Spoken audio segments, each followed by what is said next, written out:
来乡亲啊，继续来看台湾的本土疫情是豆豆咧降温，但是国际疫情却因为 BA.4 甲 BA.5咧作乱又搁亮起来，所以指挥中心来宣布，边境的措施暂时无要调整放宽，也是来维持登机前48小时 PCR 采检，入境后的隔离是3天加4天，每礼拜放25000人来入境。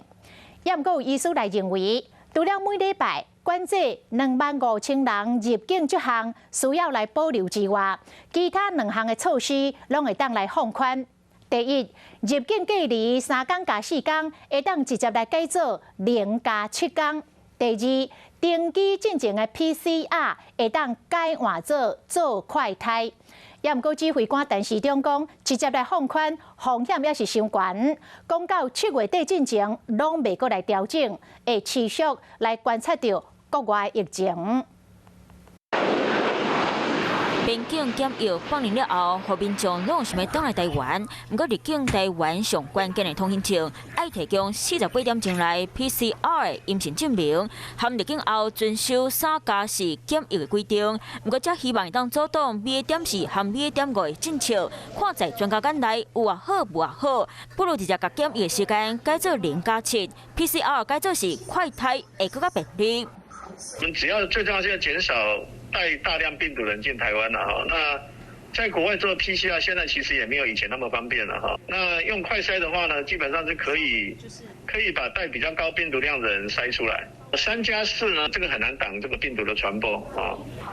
所以我认为改成0+7也是可以的，所以就让他7天就尽量不要跟人接触就好了。不过指挥官陈时中就认为风险嘛是真悬，所以暂时未调整政策。目前来直接的更改到0+7，我们觉得还是稍微风险高了一点，我想还是需要持续观察。欧美现在大家也看到说，大概也都成长了20%以上，快筛的可能性相对的比较低，那有一些低风险的区域来取消是比较有可能。不是说不能跟动，而是说这个措施在跟动的时候，是不是要跟其他的措施呢，能够一并的做考量？因为在整个检疫的措施上面来讲，事实上包含落地的采检，包含48小时的核酸检测，包含3+4的政策，这一整套的检疫作为都是绑在一起的。专家嘛预估9月可能会有一波疫情，不过唔免太过烦恼，慢慢啊放量大赛，民众咪当加利用快筛自主防疫，因为台湾无可能把国门给关起来，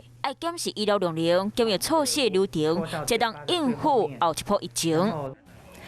你好，我是宋彦明。想知道更多的新闻内容，请订阅华视新闻的 YouTube 频道，并且按赞、订阅、开启小铃铛。另外，可以上 LINE 贴图小铺来购买华视主播的官方贴图。